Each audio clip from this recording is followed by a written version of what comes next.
Jadi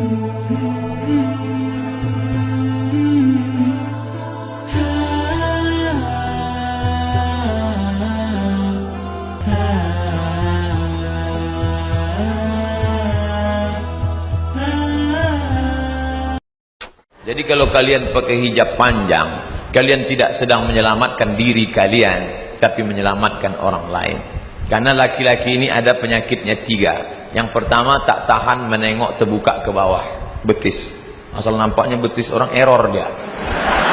Yang kedua, tak tahan menengok terbuka ke atas, asal nampaknya rambut terbuka, error. Yang ketiga, tak tahan mendengar suara, asal dengarnya suara lemah gemulai, langsung hang dia. Maka kalian jangan bersuara mendayu-dayu lemah gemulai. Assalamualaikum. Waalaikumsalam. Di mana nih? Visip only. Tegas. Yang sudah ngaji tegas. Assalamualaikum. Waalaikumsalam. Di mana nih? Visip unri. Salah sambung ya? Iya. Tegas. Nah, lemah gemulai. Berapa banyak perkenalan dari salah sambung berakhir pada janjian, kena hipnotis, emas diambil, motor diambil, kehormatan diambil, hilang makna. Maka jaga kehormatan kalian. Alah, Somad itu cuman pandai ceramah aja itu, bilang jangan pacaran, jangan pacaran. Dia aja dulu pacaran. 4 tahun saya di Mesir, saya tidak pacaran sekalipun. Makanya saya pede ceramah. Emangnya Ustaz dulu waktu kuliah apa? Tidak. Kenapa? Jarak kampus putra dengan putri 15 km. Tak nampak perempuan. Mahasiswa Indonesia berjumlah 2.400 orang. Mahasiswa Indonesia 2.400, laki-laki 2.100, perempuan 300. Persaingan ketat. Saya diuntungkan oleh keadaan. Ini saya tak pacaran-pacaran. Sampai ke Maroko mahasiswa Indonesia 30 orang, perempuan 1 orang. Makanya dia yang paling cantik waktu itu. Setelah pulang, umur sudah tua. Pulang saya ke Pekanbaru 2008, umur 30 tahun. Walaupun kalau ditengok orang macam semester 7. Tapi kita kan ustadz. Pokoknya kalian urus saja pendidikan, nanti rezeki murah, kalian jadi orang, dikejar-kejar perempuan, 1 truk ngejar kalian. Serius saja, itu Pak orang apa lembu kata dia? Orang lah. Saya aja yang tak ganteng, hitam kurus kering begini, 17 daftarnya. Masih saya simpan lagi. Si anu. Itu bukan pacar, yang ditawar-tawarkan orang, semua saya tolak. Padahal buruk saya ini ya. Rambut pun tak ada, gundul. Apalagi kalian yang ganteng-ganteng, apa dicemaskan? Ini baru putus, galau, dingin lontong di depan.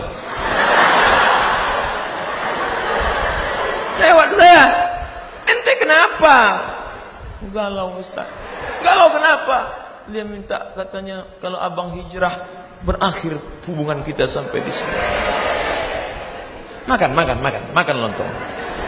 Nanti ente jadi orang, dia mengejar ente. Perempuan yang paling rugi adalah yang meninggalkan ente. Tengok 5 tahun akan datang. Di mana Pak Ustaz? Mana saya tahu. Nantilah. Anak lajang ganteng berprestasi kok mentalnya down begitu. Saya aja baru duduk 5 menit di kantin, berapa perempuan banyak lewat situ. Lewat aja. Pokoknya setelah kalian berhasil, yakin pada janji Allah, maka Allah akan berikan yang terbaik. Kenapa mesti takut? Ustaz Somad? Iya. Ustaz sudah nikah? Belum. Mau saya carikan? Bolehlah, tapi saya tengok dulu ya. Jangan langsung ente pinang. Iyalah, ini gambarnya Pak Ustaz. Saya tak mau hitam manis. Kenapa? Nanti habis manisnya tinggal hitamnya. Jangan kau cari terlalu cantik, Karena kalau kau terlalu cantik, nanti kawanmu berbisik, pakai pelet ya. Jangan kau cari terlalu jelek, nanti malu kau bawanya undangan. Yang sedang-sedang saja. Idza ja'akum man tardawna dinahu, kalau kau tengok agamanya baik, jilbabnya panjang, ngomongnya tak banyak, maka dialah pilihan dunia akhirat. Ustaz, jadi Ustaz yang ini aja ya. Saya pacaran-pacaran ini tak bisa. Jadi gimana Ustaz? Tanya dia, bawa dia ke rumah saya, jumpakan sama mak saya. Nanti kalau cocok, kupinang dengan bismillah. Kalau tak sesuai Pak Ustaz, kalau tak sesuai, bunga bukan setangkai, kumbang bukan seekor. Patah tumbuh hilang berganti, hilang satu tumbuh seribu. Sudikah engkau menikah denganku, tapi engkau akan menjadi a second woman? Kok second? First, second. Kenapa aku jadi yang kedua? Amak den nan patamu. Di rahimnya kita tumpang perutnya 9 bulan 10 hari. Bersimbah darah dia melahirkan kita. Berapa kali dia tak jadi solat tahajud gara-gara kita. Berapa kali makanan hampir dia suap tak jadi karena tangis kita. Berapa kali dia tak tidur lelap malam gara-gara kita. Tiba-tiba kita bertemu dengan dia, perempuan pujaan hati, belayan jiwa. Setelah dia besar kita dewasa, emak dia siapa, ayah kita siapa, akhirnya kita diikatkan dengan kalimat thayyibah Allah, lalu kemudian kita merasa kaulah surgaku, duniaku, akhiratku. Engkau salah mas bro. Seorang anak yang sudah sukses dengan gaji, mobil besar, rumah besar, kebun besar, bini besar. Datang ibu tua renta, nak, aku nggak bisa puasa Ramadan nak. Kata Ustadz Somad, kalau nggak bisa puasa bayar fidyah nak. 1 hari 3 kali makan fakir miskin 50.000. Mak nggak bisa puasa 2 hari, minjam 100 nak. Apa kata si anak? Tunggu ya mak, ku tanya biniku dulu. Neraka jahanam tempatmu saudaraku. Panas Pak Ustadz, ambil kompor, hidupkan, letakkan tanganmu di atas. Kalau kau sanggup bertahan 5 menit, berarti kau kuat untuk masuk neraka jahanam.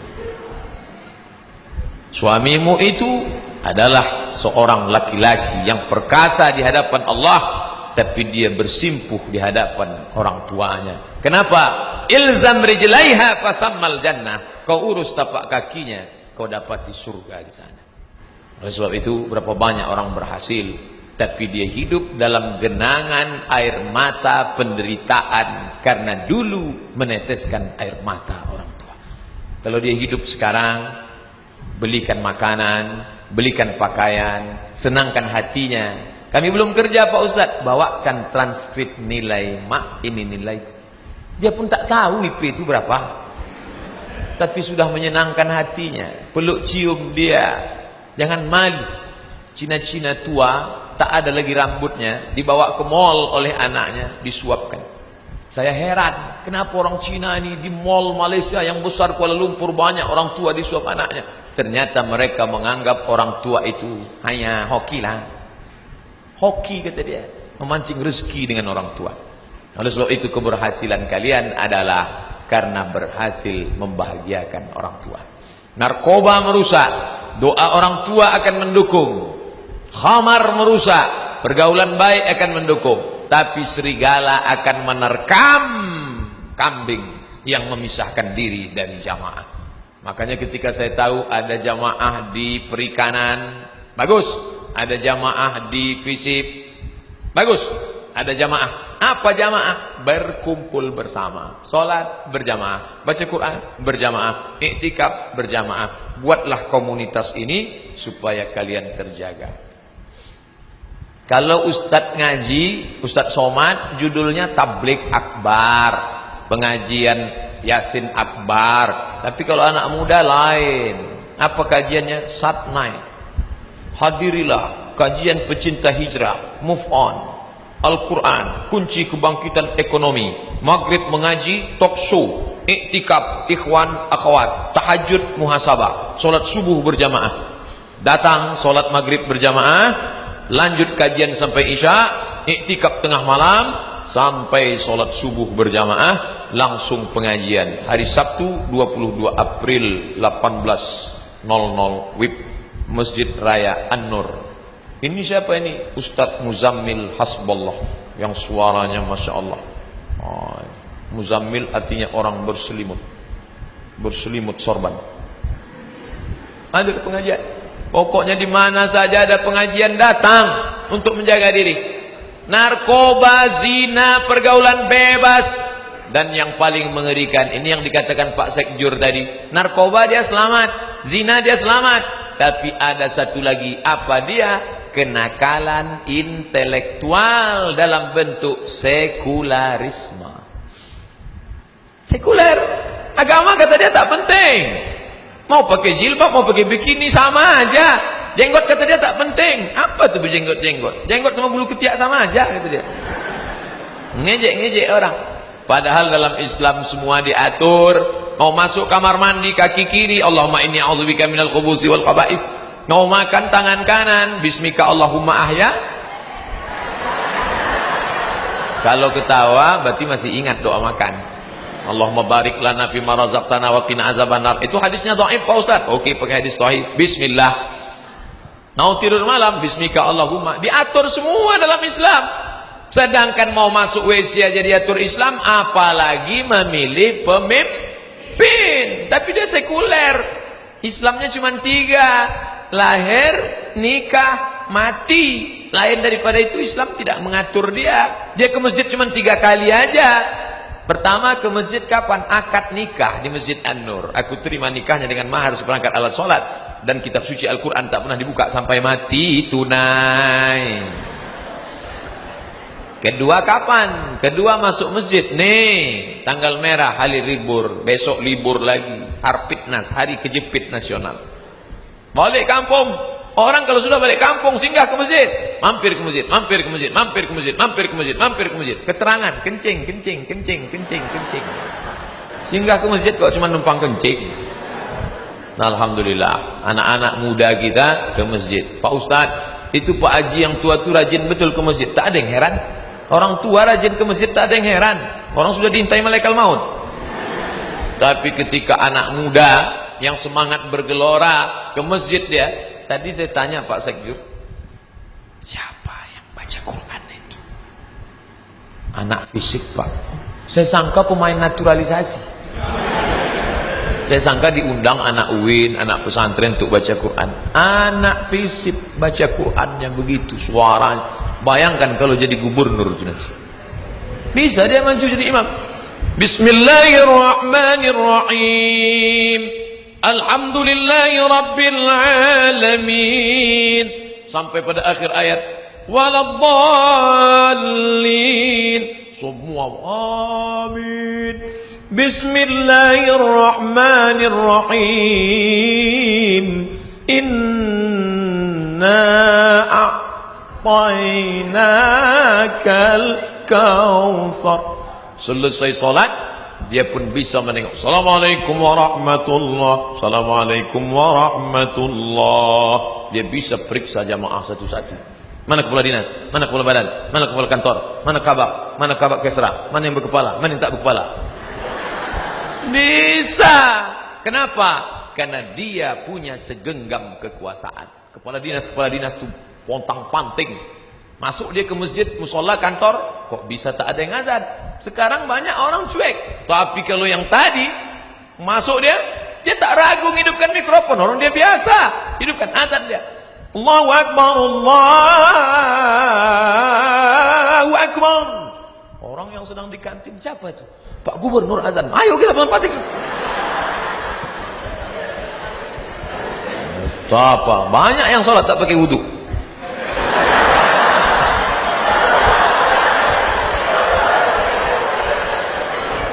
Makanya Islam berhasil karena dengan kekuasaan. Kenapa Islam berhasil di bumi Aceh?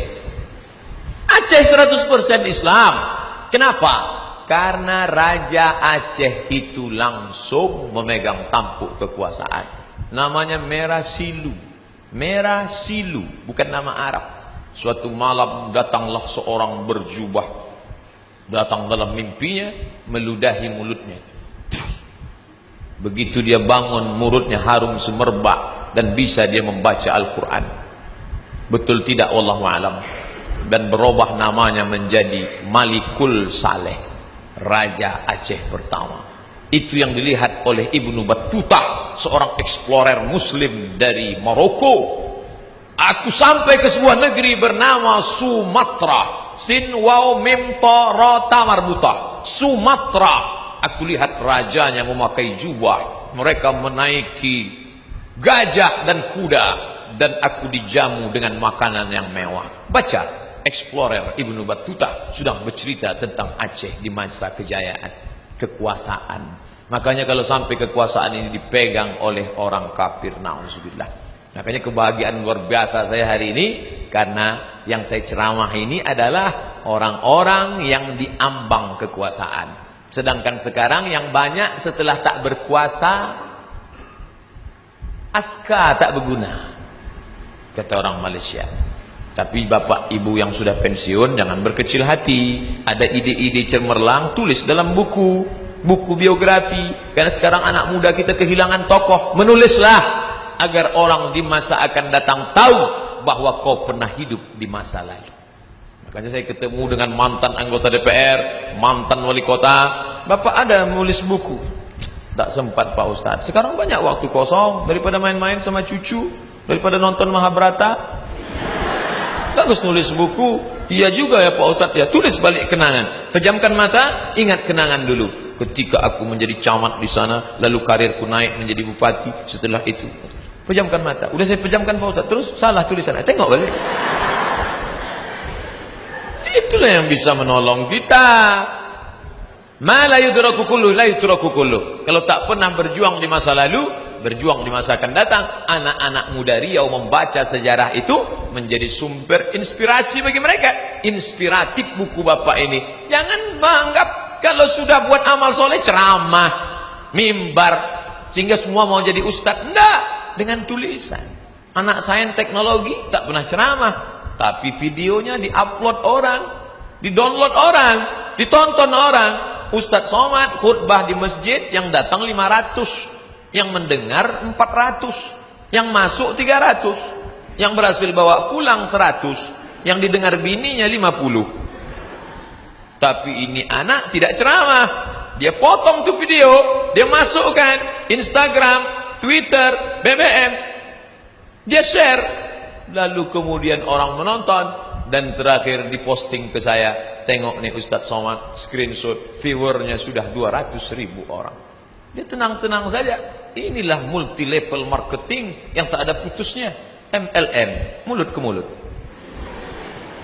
Rugi kalau pernah hidup tak pernah mengajak orang ke jalan kebenaran.